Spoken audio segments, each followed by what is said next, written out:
Assalamu alaikum first year students. So today we'll take that discussion on model paper forward, and we had discussed question number 3 part A. The last thing we did was that from section B, and today we'll discuss part B of question number 3.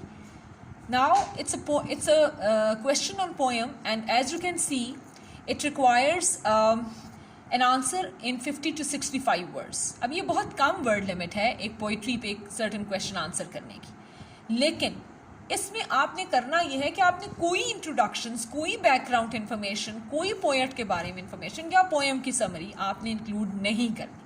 आपने to the point answer देना है, और उस to the point answer के अंदर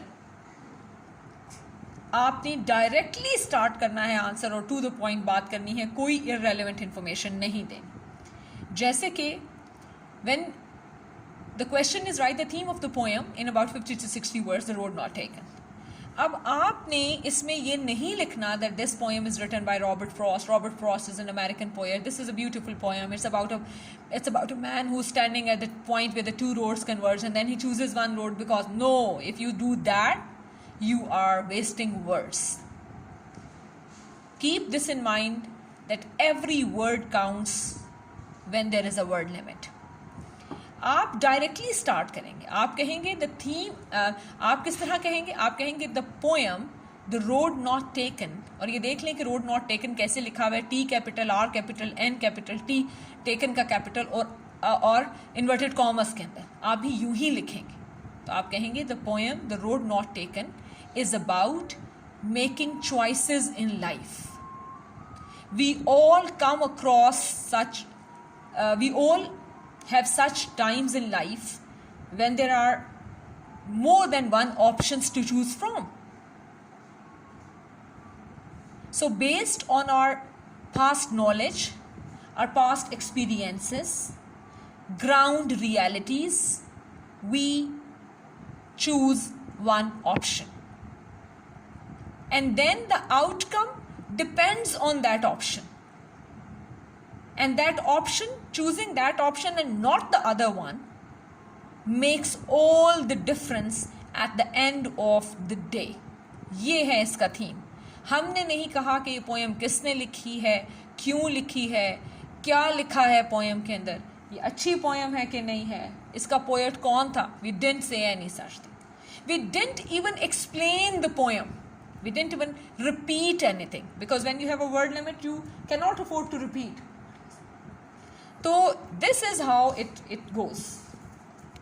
We talked only about the theme. We didn't talk about anything else. So when you have a word limit and you have to write within it, you answer directly, you are to the point, and you avoid irrelevant information. हमें आदत है Verde होने की, ज़्यादा से ज़्यादा लफ्ज़ों में जवाब देने की. ऐसा नहीं करना. आपने जो बात एक दफ़ा कर दी है उसको दोबारा दूसरे लफ्ज़ों में रिपीट भी नहीं करना.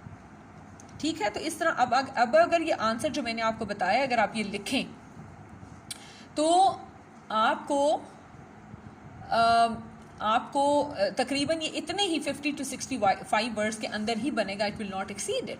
आप ये भी लिख सकते हैं कि द स्पीकर नहीं, आप ये भी लिख सकते हैं कि future tells what difference one's choice in past had made to their lives. That's it.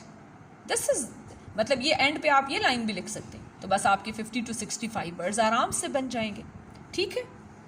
चलिए अब आ जाए सेक्शन सी में. सेक्शन सी के भी 40 मार्क्स हैं. सारे क्वेश्चंस करने हैं. पहला क्वेश्चन नंबर 4 में आपको उन्होंने प्ले के ऊपर 2 क्वेश्चंस दिए हैं. You have to attempt any one of these. Again there is a word limit of, थोड़ी सी एक्सटेंड हो गई है वर्ड लिमिट, 60 to 75 हो गई है, और प्ले के ऊपर क्वेश्चंस हैं, लेकिन करना एक 6 नंबर का है. अच्छा, इसमें आपने करना ये है, अच्छा ये जो दोनों क्वेश्चन है क्योंकि प्ले के एक्सरसाइज में से लिए हैं, और जो मैंने प्ले के ऊपर वीडियो बनाई थी प्ले की एक्सरसाइज के ऊपर, उसमें ये दोनों क्वेश्चंस डिस्कस हुए हुए हैं. मैं उसका लिंक यहाँ पर दोबारा शेयर कर दूँगी ताकि आप देख सकें कि उसका क्या आंसर है, और अटैम्प्ट करें कि कोशिश करें कि उसको आप उस क्वेश्चन को अटैम्प्ट कर सकें. अच्छा, इस वक्त जो मैं आपसे अगला क्वेश्चन हम देखने जा रहे हैं, क्वेश्चन नंबर 5 सेक्शन ए. अच्छा, इसको सेक्शन ए को तो हम अभी छोड़ते हैं, हम जरा सेक्शन बी पर आते हैं, फिर हम सेक्शन ए पर बाद में बात करेंगे। सेक्शन बी के अंदर है use the correct form of the verbs in the parenthesis in any 5 of the following sentences.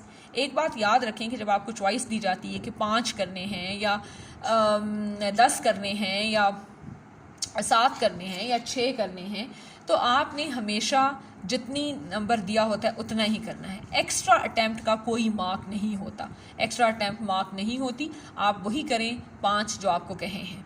अच्छा, इस क्वेश्चन को करने का अच्छा तरीका क्या होता है, क्योंकि जो उन्होंने, अगर आप देखें कि जो सेंटेंसेस लिखे हैं वो किस तरह लिखे हैं कि वर्ब जो है वो ब्रैकेट में है, आपने इस वर्ब की सही फॉर्म लगानी है, तो आपने क्या करना है, आपने ब्रैकेट्स को रिमूव कर देना है। जब आप सही फॉर्म बनाएंगे वर्ब की जो यहाँ लगनी चाहिए, तो आप ब्रैकेट को रिमूव कर देंगे, ब्रैकेट यहाँ पर नहीं होनी चाहिए। ब्रैकेट को रिमूव करेंगे अगर आप, तो अच्छी बात यह है, मैं अक्सर अपने स्टूडेंट्स को बताती हूँ कि हम 2 इंक्स यूज़ करते हैं नॉर्मली।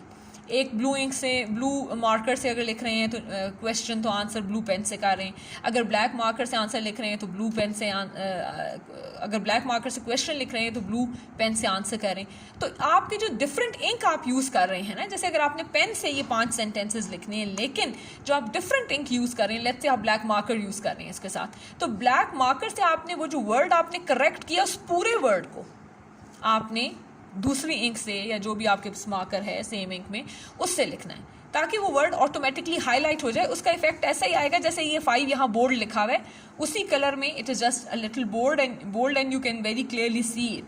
तो आपने करना ये है कि यहाँ पर इसको रिमूव कर दें। जब आप इसका करेक्ट ऑप्शन लिखें तो आप ब्रैकेट्स को रिमूव कर दें, और उसके साथ ही आप ये जो वर्ड आपने जो करेक्ट किया है उस पूरे वर्ड को, ये नहीं कि जो एंड पे ई डी लगाया है सिर्फ उसको हाईलाइट करना है, उस पूरे वर्ड को हाईलाइट कर दें। आई रिपीट इट, हाईलाइट करें विद अनदर इंक या the marker of the same ink. Please underline मत करें। अंडरलाइनिंग हैज एक अंडरलाइनिंग और एक ये जो कैपिटलाइजेशन होती है, इसके स्पेसिफिक मीनिंग्स हैं लैंग्वेज के अंदर, ये यूं ही नहीं कर दी जाती। हमारे यहाँ मतलब स्टूडेंट्स या दूसरे लोग ये समझते हैं कि अंडरलाइन कर देना या पूरी बात को कैप्स में लिख देना, ये कोई आपने ये ऐसे ही है, इसका कोई मतलब नहीं है। नहीं, इसका एक ख़ास मतलब है जो इस तरह की जगहों पर नहीं किए जाते। तो आपने अंडरलाइन नहीं करना, आपने सिंपली उसको दूसरे उसी इंक में लिख दें मार्कर के साथ या डिफरेंट इंक में, और ब्रैकेट्स रिमूव कर दें। अब इसमें क्या आप करेंगे, she unlocked the door the moment she left home. ठीक है, अब हमें कैसे पता चला कि इसको अनलॉक्ड होना चाहिए, बिकॉज यहाँ लेफ्ट था, तो उसने जो 2 एक्शंस किए हैं इस सेंटेंस में, अनलॉकिंग का और लीविंग का, वो दोनों पास्ट फॉर्म में आए हैं। All the boards warped out of shape. यहाँ पर अब देखें, ये एक बिल्कुल ओपन चॉइस है, आप all the boards were warped out of shape भी कर सकते हैं, all the boards warped out of shape भी कर सकते हैं, all the boards had warped out of the shape भी कर सकते हैं।